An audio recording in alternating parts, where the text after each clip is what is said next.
मेरे प्यारे देशवासियों, नमस्कार। 2023 की यह पहली मन की बात और उसके साथ साथ इस कार्यक्रम का 97वां 97th एपिसोड भी है। आप सभी के साथ एक बार फिर बातचीत करके मुझे बहुत खुशी हो रही है। हर साल जनवरी का महीना काफी इवेंटफुल होता है। इस महीने 14 जनवरी के आसपास उत्तर से दक्षिण तक और पूरब से पश्चिम तक देश भर में त्योहारों की रौनक होती है। इसके बाद देश अपने गणतंत्र उत्सव भी मनाता है। इस बार भी गणतंत्र दिवस समारोह में अनेक पहलुओं की काफी प्रशंसा हो रही है। जैसलमेर से पुलकित ने मुझे लिखा है कि 26 जनवरी की परेड के दौरान कर्तव्य पथ का निर्माण करने वाले श्रमिकों को देखकर बहुत अच्छा लगा। कानपुर से जया ने लिखा है कि उन्हें परेड में शामिल झांकियों में भारतीय संस्कृति के विभिन्न पहलुओं को देखकर आनंद आया। इस परेड में पहली बार हिस्सा लेने वाली विमेन कैमल राइडर्स और सीआरपीएफ की महिला टुकड़ी भी काफी सराहना हो रही है। साथियों, देहरादून के वत्सल जी ने मुझे लिखा है कि 25 जनवरी का मैं हमेशा इंतजार करता हूं, क्योंकि उस दिन पद्म पुरस्कारों की घोषणा होती है और एक प्रकार से 25 तारीख की शाम ही मेरी 26 जनवरी के उमंग को और बढ़ा देती है। जमीनी स्तर पर अपने समर्पण और सेवा भाव से उपलब्धि हासिल करने वालों को पीपल्स पद्म को लेकर भी कई लोगों ने अपनी भावनाएं साझा की है। इस बार पद्म पुरस्कार से सम्मानित होने वालों में जनजातीय समुदाय और जनजातीय जीवन से जुड़े लोगों का अच्छा खासा प्रतिनिधित्व रहा है। जनजातीय जीवन शहरों की भागदौड़ से अलग होता है, उसकी चुनौतियां भी अलग होती है। इसके बावजूद जनजातीय समाज अपनी परंपराओं को सहेजने के लिए हमेशा तत्पर रहते हैं। जनजातीय समुदाय से जुड़ी चीजों के संरक्षण और उन पर रिसर्च के प्रयास भी होते हैं। ऐसे ही टोटो, हो, कुई, कुवी और मांडा जैसी जनजातीय भाषाओं पर काम करने वाले कई महानुभावों को पद्म पुरस्कार मिले हैं। यह हम सभी के लिए गर्व की बात है। धानीराम टोटो, जानूम सी सॉय और बी रामकृष्ण रेड्डी जी के नाम अब तो पूरा देश उनसे परिचित हो गया है। सिद्दी, जारवा और ओंगे जैसे आदि जनजाति के साथ काम करने वाले लोगों को भी इस बार सम्मानित किया गया है। जैसे हीराबाई लोबी, रतन चंद्र कार और ईश्वर चंद्र वर्मा जी। जनजातीय समुदाय हमारी धरती, हमारी विरासत का अभिन्न हिस्सा रहे हैं। देश और समाज के विकास में उनका योगदान बहुत महत्वपूर्ण है। उनके लिए काम करने वाले व्यक्तित्वों का सम्मान नई पीढ़ी को भी प्रेरित करेगा। इस वर्ष पद्म पुरस्कारों की गूंज उन इलाकों में भी सुनाई दे रही है जो नक्सल प्रभावित हुआ करते थे। अपने प्रयासों से नक्सल प्रभावित क्षेत्रों में गुमराह युवकों को सही राह दिखाने वालों को पद्म पुरस्कारों से सम्मानित किया गया है। इसके लिए कांकेर में लकड़ी पर नक्काशी करने वाले अजय कुमार मंडावी और गढ़चिरौली के प्रसिद्ध झाड़ीपट्टी रंगभूमि से जुड़े परशुराम कोमाजी खुणे को भी ये सम्मान मिला है। इसी प्रकार नॉर्थ ईस्ट में अपनी संस्कृति के संरक्षण में जुटे राम कुई बांगवे न्यूमे, विक्रम बहादुर जमातिया और कर्मा वांगचू को भी सम्मानित किया गया है। साथियों, इस बार पद्म पुरस्कार से सम्मानित होने वालों में कई ऐसे लोग शामिल हैं जिन्होंने संगीत की दुनिया को समृद्ध किया है। कौन होगा जिसको संगीत पसंद न हो? हर किसी की संगीत की पसंद अलग अलग हो सकती है, लेकिन संगीत हर किसी के जीवन का हिस्सा होता है। इस बार पद्म पुरस्कार पाने वालों में वो लोग हैं जो संतूर, बम्हुम, द्वितारा जैसे हमारे पारंपरिक वाद्य यंत्र की धुन बिखेरने में महारत रखते हैं। गुलाम मोहम्मद जाज, मोआ सुपौंग, सिंहबोर कुरकालाऊ, मुनि वेंकटप्पा और मंगल कांति राय, ऐसे कितने ही नाम हैं जिनकी चारों तरफ चर्चा हो रही है। साथियों, पद्म पुरस्कार पाने वाले अनेक लोग हमारे बीच के वो साथी हैं जिन्होंने हमेशा देश को सर्वोपरि रखा, राष्ट्र प्रथम के सिद्धांत के लिए अपना जीवन समर्पित कर दिया। वो सेवा भाव से अपने काम में लगे रहे और इसके लिए उन्हें कभी किसी पुरस्कार की आशा नहीं की। वो जिनके लिए काम कर रहे हैं, उनके चेहरे का संतोष ही उनके लिए सबसे बड़ा अवार्ड है। ऐसे समर्पित लोगों को सम्मानित करके हम देशवासियों का गौरव बढ़ा है। मैं सभी पद्म पुरस्कार विजेताओं के नाम भले ही यहां नहीं ले पाऊं, लेकिन आपसे मेरा आग्रह जरूर है कि आप पद्म पुरस्कार पाने वाले इन महानुभावों के प्रेरक जीवन के विषय में विस्तार से जानें और औरों को भी बताएं। साथियों, आज जब हम आजादी के अमृत महोत्सव के दौरान गणतंत्र दिवस की चर्चा कर रहे हैं, तो मैं यहाँ एक दिलचस्प किताब का भी जिक्र करूंगा। कुछ हफ्ते पहले ही मुझे मिली इस बुक में एक बहुत ही इंटरेस्टिंग सब्जेक्ट पर चर्चा की गई है। इस बुक का नाम India the mother of democracy है और इसमें कई बेहतरीन एसेज है। भारत दुनिया का सबसे बड़ा लोकतंत्र है और हम भारतीयों को इस बात का गर्व भी है कि हमारा देश मदर ऑफ डेमोक्रेसी भी है। लोकतंत्र हमारी रगों में है, हमारी संस्कृति में है। सदियों से यह हमारे कामकाज का भी एक अभिन्न हिस्सा रहा है। स्वभाव से हम एक डेमोक्रेटिक सोसाइटी है। डॉक्टर अंबेडकर ने बौद्ध भिक्षु संघ की तुलना भारतीय संसद से की थी। उन्होंने उसे एक ऐसी संस्था बताया था जहां मोशंस, रिजोल्यूशंस, कोरम, वोटिंग और वोटों की गिनती के लिए कई नियम थे। बाबा साहब का मानना था कि भगवान बुद्ध को इसकी प्रेरणा उस समय की राजनीतिक व्यवस्थाओं से मिली होगी। तमिलनाडु में एक छोटा लेकिन चर्चित गांव है उतिर मेरूर। यहाँ 1100-1200 साल पहले का एक शिलालेख दुनिया भर को अचंभित करता है। यह शिलालेख एक मिनी कॉन्स्टिट्यूशन की तरह है। इसमें विस्तार से बताया गया है कि ग्राम सभा का संचालन कैसे होना चाहिए और उसके सदस्यों के चयन की प्रक्रिया क्या हो। हमारे देश के इतिहास में डेमोक्रेटिक वैल्यूज का एक और उदाहरण है 12वीं सदी के भगवान बसवेश्वर का अनुभव मंडपम। यहाँ फ्री डिबेट और डिस्कशन को प्रोत्साहन दिया जाता था।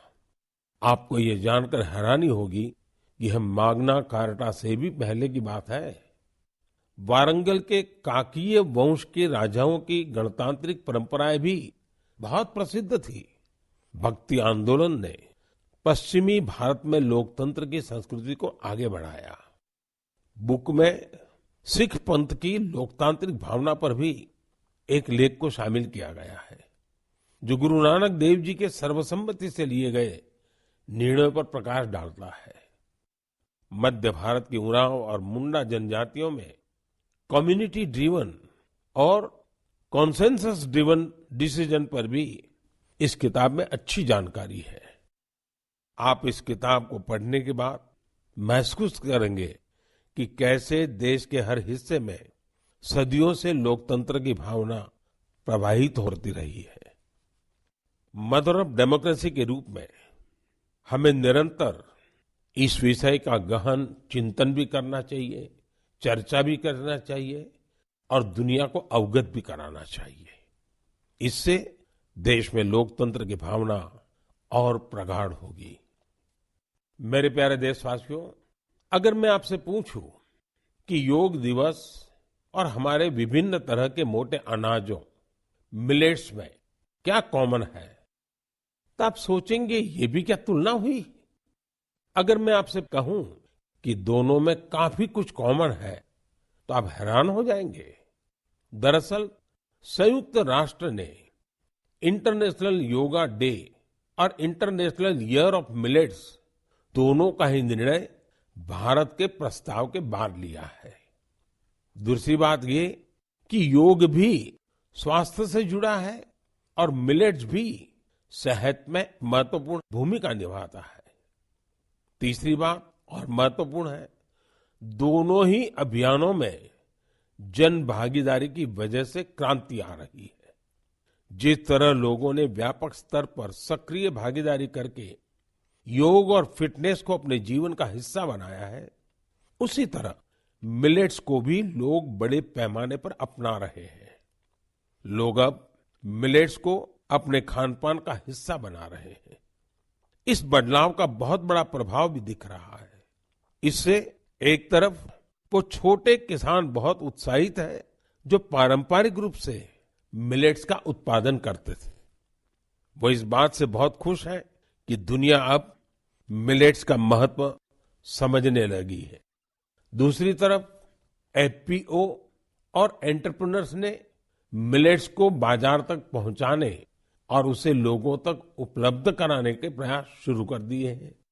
आंध्र प्रदेश के नांदयाल जिले के रहने वाले केवी रामा सुब्बा रेड्डी जी ने मिलेट्स के लिए अच्छी खासी सैलरी वाली नौकरी छोड़ दी।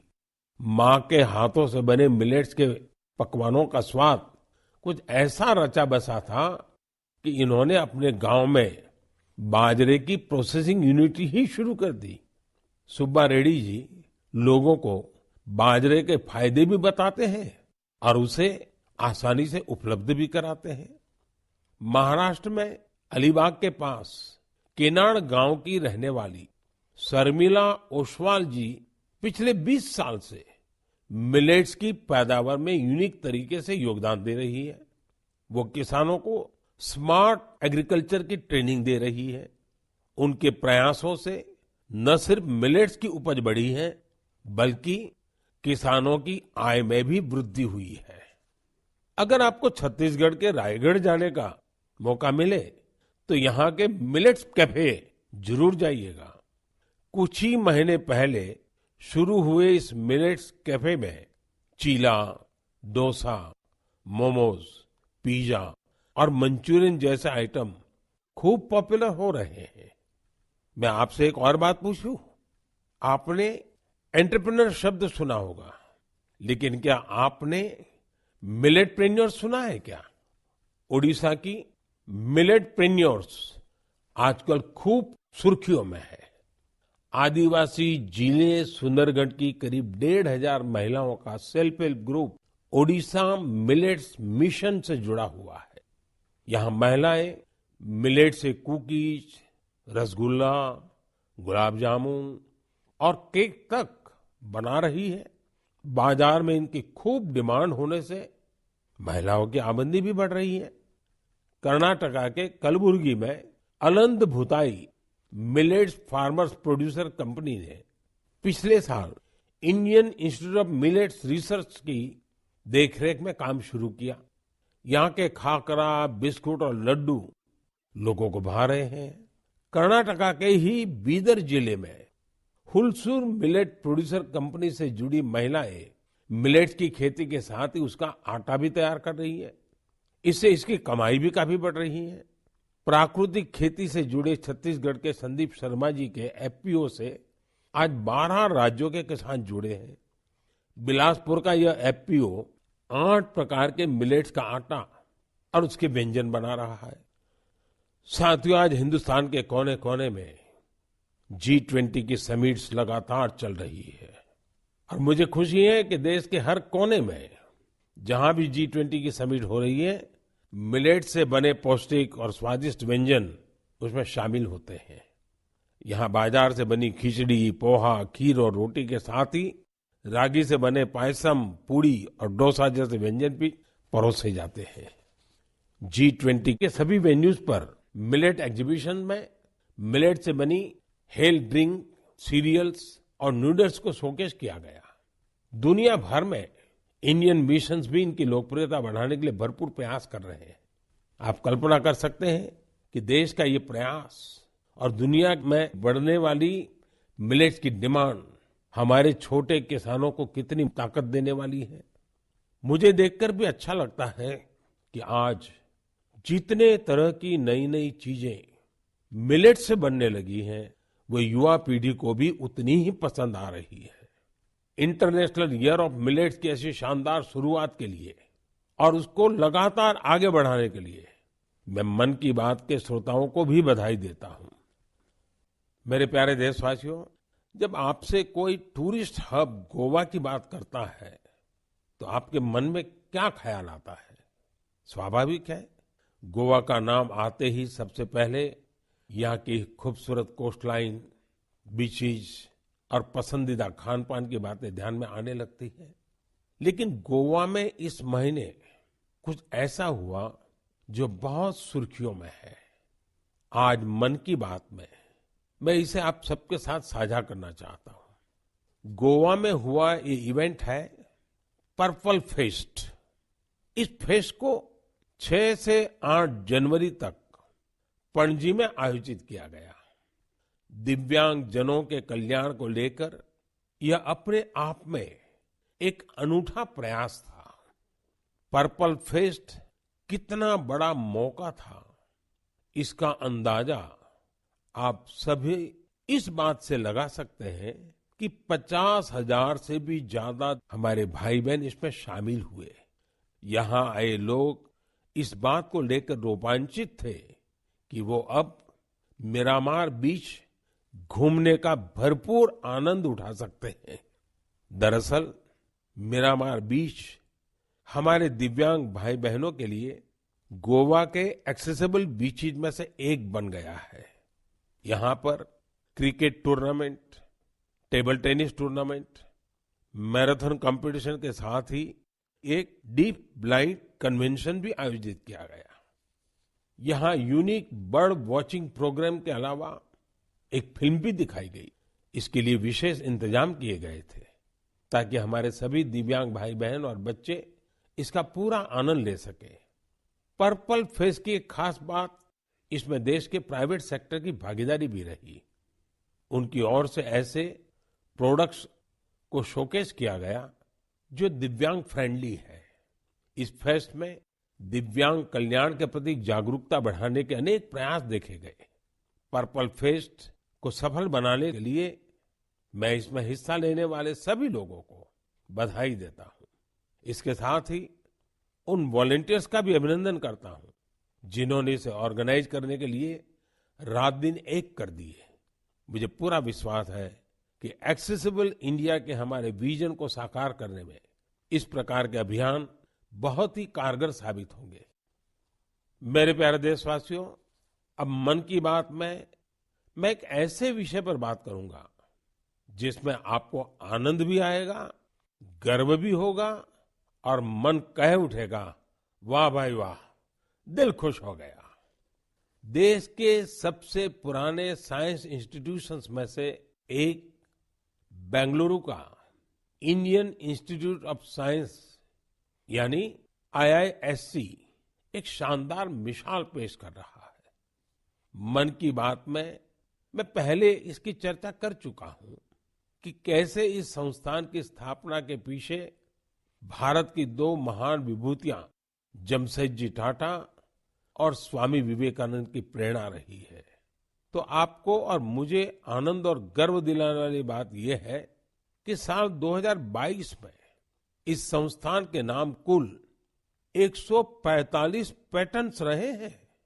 इसका मतलब है हर 5 दिन में 2 पेटेंट्स।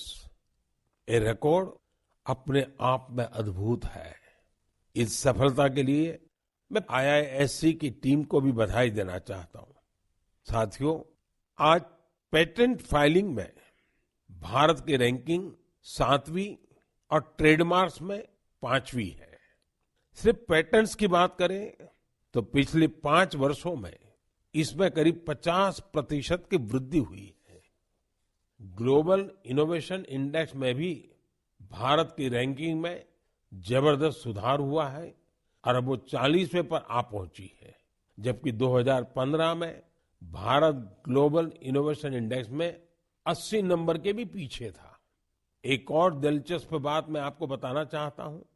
भारत में पिछले 11 वर्षों में पहली बार डोमेस्टिक पेटेंट फाइलिंग की संख्या फॉरेन फाइलिंग से अधिक देखी गई है। ये भारत के बढ़ते हुए वैज्ञानिक सामर्थ्य को भी दिखाता है। साथियों, हम सभी जानते हैं कि 21वीं सदी की ग्लोबल इकोनॉमी में नॉलेज ही सर्वोपरि है। मुझे विश्वास है कि भारत के टेकेड का सपना हमारे इनोवेटर्स और उनके पेटेंट्स के दम पर जरूर पूरा होगा। इससे हम सभी अपने ही देश में तैयार वर्ल्ड क्लास टेक्नोलॉजी और प्रोडक्ट का भरपूर लाभ ले सकेंगे। मेरे प्यारे देशवासियों, नमो ऐप पर मैंने तेलंगाना के इंजीनियर विजय जी की एक पोस्ट देखी। इसमें विजय जी ने ई वेस्ट के बारे में लिखा है। विजय जी का आग्रह है कि मैं मन की बात में इस पर चर्चा करूं। इस कार्यक्रम में पहले भी हमने वेस्ट टू वेल्थ यानी कचरे से कंचन के बारे में बातें की है, लेकिन आइए आज इसी से जुड़ी ई वेस्ट की चर्चा करते हैं। साथियों, आज हर घर में मोबाइल फोन, लैपटॉप, टैबलेट जैसी डिवाइसेस आम हो चली है। देश भर में इनकी संख्या बिलियंस में होगी। आज के लेटेस्ट डिवाइस भविष्य के ई वेस्ट भी होते हैं। जब भी कोई नई डिवाइस खरीदता है या फिर अपनी पुरानी डिवाइस को बदलता है, तो यह ध्यान रखना जरूरी हो जाता है कि उसे सही तरीके से डिस्कार्ड किया जाता है या नहीं। अगर ई वेस्ट को ठीक से डिस्पोज नहीं किया गया तो यह हमारे पर्यावरण को भी नुकसान पहुंचा सकता है। लेकिन अगर सावधानी पूर्वक ऐसा किया जाता है तो ये रिसाइकल और रीयूज की सर्कुलर इकोनॉमी की बहुत बड़ी ताकत बन सकता है। संयुक्त राष्ट्र की एक रिपोर्ट में बताया गया था कि हर साल 50 मिलियन टन ई वेस्ट फेंका जा रहा है। आप अंदाजा लगा सकते हैं कि कितना होता है।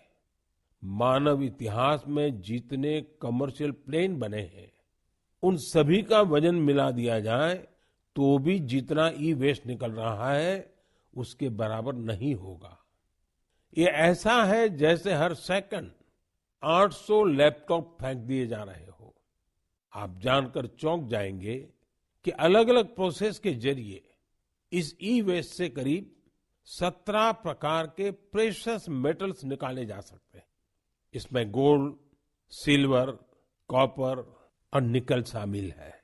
इसलिए ई वेस्ट का सदुपयोग करना कचरे को कंचन बनाने से कम नहीं है। आज ऐसे स्टार्टअप्स की कमी नहीं जो इस दिशा में इनोवेट काम कर रहे हैं। आज करीब 500 ई वेस्ट रिसाइकलर्स इस क्षेत्र से जुड़े हैं और बहुत सारे नए उद्यमियों को भी इससे जोड़ा जा रहा है। इस सेक्टर ने हजारों लोगों को सीधे तौर पर रोजगार भी दिया है। बेंगलुरु की ई परिसरा ऐसे ही एक प्रयास में जुटी है। इसने प्रिंटेड सर्किट बोर्ड्स की कीमती धातुओं को अलग करके ही स्वदेशी टेक्नोलॉजी विकसित की है। इसी तरह मुंबई में काम कर रही इकोरिको ने मोबाइल ऐप से ई वेस्ट को कलेक्ट करने का सिस्टम तैयार किया है। उत्तराखंड के रुड़की की एटेरो रिसाइकलिंग ने तो इस क्षेत्र में दुनिया भर में कई पेटेंट्स हासिल किए हैं। इसने भी खुद की ई वेस्ट रिसाइकल टेक्नोलॉजी तैयार कर काफी नाम कमाया है। भोपाल में मोबाइल ऐप और वेबसाइट कबाड़ीवाला के जरिए टनों ई वेस्ट एकत्र किया जा रहा है। इस तरह के कई उदाहरण हैं। ये सभी भारत को ग्लोबल रिसाइकलिंग हब बनाने में मदद कर रहे हैं। लेकिन ऐसे इनिशिएटिव की सफलता के लिए एक जरूरी शर्त भी है। वो ये है कि ई वेस्ट के निपटारे से सुरक्षित उपयोगी तरीकों के बारे में लोगों को जागरूक करते रहना होगा। ई वेस्ट के क्षेत्र में काम करने वाले बताते हैं कि अभी हर साल सिर्फ 15-17% ई वेस्ट को ही रिसाइकल किया जा रहा है। मेरे प्यारे देशवासियों, आज पूरी दुनिया में क्लाइमेट चेंज और बायोडायवर्सिटी के संरक्षण की बहुत चर्चा होती है। इस दिशा में भारत के ठोस प्रयासों के बारे में हम लगातार बात करते रहे हैं। भारत ने अपने वेटलैंड्स के लिए जो काम किया है, वो जानकर आपको भी बहुत अच्छा लगेगा। कुछ श्रोता सोच रहे होंगे कि वेटलैंड्स क्या होता है। वेटलैंड साइट्स यानी वो स्थान जहां दलदली मिट्टी जैसी जमीन पर साल भर पानी जमा रहता है। कुछ दिन बाद 2 फरवरी को ही वर्ल्ड वेटलैंड्स डे है। हमारी धरती के अस्तित्व के लिए वेटलैंड्स बहुत जरूरी है, क्योंकि इन पर कई सारे पक्षी, जीव, जंतु निर्भर करते हैं। ये बायोडायवर्सिटी को समृद्ध करने के साथ फ्लड कंट्रोल और ग्राउंड वाटर रिचार्ज को भी सुनिश्चित करते हैं। आप में से बहुत लोग जानते होंगे, रामसर साइट्स ऐसे वेटलैंड्स होते हैं जो इंटरनेशनल इंपॉर्टेंस के हैं। वेटलैंड्स भले ही किसी देश में हो, लेकिन उन्हें अनेक मापदंडों को पूरा करना होता है, तब जाकर उन्हें रामसर साइट्स घोषित किया जाता है। रामसर साइट्स में 20,000 या उससे अधिक वाटर बर्ड्स होने चाहिए। स्थानीय मछली की प्रजातियों का बड़ी संख्या में होना जरूरी है। आजादी के 75 साल पर अमृत महोत्सव के दौरान रामसर साइट से जुड़ी एक अच्छी जानकारी भी मैं आपके साथ शेयर करना चाहता हूं। हमारे देश में अब रामसर साइट्स की कुल संख्या 75 हो गई है, जबकि 2014 के पहले देश में सिर्फ 26 रामसर साइट्स थी। इसके लिए स्थानीय समुदाय बधाई के पात्र हैं, जिन्होंने इस बायोडायवर्सिटी को संजो कर रखा है। यह प्रकृति के साथ सद्भाव पूर्वक रहने की हमारी सदियों पुरानी संस्कृति और परंपरा का भी सम्मान है। भारत के ये वेटलैंड्स हमारी प्राकृतिक सामर्थ्य का भी उदाहरण है। ओडिशा की चिल्का झील को 40 से अधिक वाटर बर्ड स्पीशीज को आश्रय देने के लिए जाना जाता है। कैबुल लमजाम लोकटाक को स्वैम्प डियर का एकमात्र नेचुरल हैबिटेट माना जाता है। तमिलनाडु के वेर्थांगल को 2022 में रामसर साइट घोषित किया गया।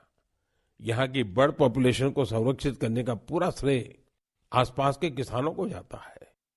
कश्मीर में पंजाथ नाग समुदाय एनुअल फ्रूट ब्लॉसम फेस्टिवल के दौरान एक दिन को विशेष तौर पर गांव के झरने की साफ सफाई में लगाता है। वर्ल्ड रामसर साइट में अधिकतर यूनिक कल्चरल हेरिटेज भी है। मणिपुर का लोकटाक और पवित्र झील रेणुका से वहां की संस्कृतियों का गहरा जुड़ाव रहा है। इसी प्रकार संभार का नाता मां दुर्गा के अवतार शाकंभरी देवी से भी है। भारत में वेटलैंड्स का ये विस्तार उन लोगों की वजह से संभव हो पा रहा है जो रामसर साइट्स के आसपास रहते हैं। मैं ऐसे सभी लोगों की बहुत सराहना करता हूं। मन की बात के श्रोताओं की तरफ से उन्हें शुभकामनाएं देता हूं। मेरे प्यारे देशवासियों, इस बार हमारे देश में, खासकर उत्तर भारत में खूब कड़ाके की सर्दी पड़ी। इस सर्दी में लोगों ने पहाड़ों पर बर्फबारी का मजा भी खूब लिया। जम्मू कश्मीर से कुछ ऐसी तस्वीरें आई जिन्होंने पूरे देश का मन मोह लिया। सोशल मीडिया पर तो पूरी दुनिया के लोग इन तस्वीरों को पसंद कर रहे हैं। बर्फबारी की वजह से हमारी कश्मीर घाटी हर साल की तरह इस बार भी बहुत खूबसूरत हो गई है। बनिहाल से बड़गाम जाने वाली ट्रेन की वीडियो को भी लोग खासकर पसंद कर रहे हैं। खूबसूरत बर्फबारी, चारों ओर सफेद चादर सी बर्फ। लोग कह रहे हैं कि ये दृश्य परिलोक की कथाओं सा लग रहा है। कई लोग कह रहे हैं कि ये किसी विदेश की नहीं, बल्कि अपने ही देश में कश्मीर की तस्वीरें हैं। एक सोशल मीडिया यूजर ने लिखा है कि स्वर्ग इससे ज्यादा खूबसूरत और क्या होगा। ये बात बिल्कुल सही है, तभी तो कश्मीर को धरती का स्वर्ग कहा जाता है। आप भी इन तस्वीरों को देखकर कश्मीर के शहर जाने का जरूर सोच रहे होंगे। मैं चाहूंगा आप खुद भी जाइए और अपने साथियों को भी ले जाइए। कश्मीर में बर्फ से ढके पहाड़, प्राकृतिक सौंदर्य के साथ साथ और भी बहुत कुछ देखने जानने के लिए है। जैसे कि कश्मीर के सैयदाबाद में विंटर गेम्स आयोजित किए गए। इन गेम की थीम थी स्नो क्रिकेट। आप सोच रहे होंगे कि स्नो क्रिकेट तो ज्यादा ही रोमांचक खेल होगा। आप बिल्कुल सही सोच रहे हैं। कश्मीरी युवा बर्फ के बीच क्रिकेट को और भी अद्भुत बना देते हैं। इसके जरिए कश्मीर में ऐसे युवा खिलाड़ियों की तलाश भी होती है जो आगे चलकर टीम इंडिया के तौर पर खेलेंगे। ये भी एक तरह से खेलो इंडिया मूवमेंट का ही विस्तार है। कश्मीर में युवाओं में खेलों को लेकर बहुत उत्साह बढ़ रहा है। आने वाले समय में इनमें से कई युवा देश के लिए मेडल जीतेंगे, तिरंगा लहराएंगे। मेरा आपको सुझाव होगा कि अगली बार जब आप कश्मीर की यात्रा प्लान करें तो इन तरह के आयोजनों को देखने के लिए भी समय निकालें। ये अनुभव आपकी यात्रा को और भी यादगार बना देंगे। मेरे प्यारे देशवासियों, गणतंत्र को मजबूत करने के हमारे प्रयास निरंतर चलते रहने चाहिए। गणतंत्र मजबूत होता है जनभागीदारी से, सबका प्रयास से, देश के प्रति अपने अपने कर्तव्यों को निभाने से। और मुझे संतोष है कि हमारा मन की बात ऐसे कर्तव्यनिष्ठ सेनानियों की बुलंद आवाज है। अगली बार फिर से मुलाकात होगी ऐसे कर्तव्यनिष्ठ लोगों की दिलचस्प और प्रेरक गाथाओं के साथ। Subscribe to our channel by clicking the subscribe button. Click the bell button and enjoy the latest uploads from our channel.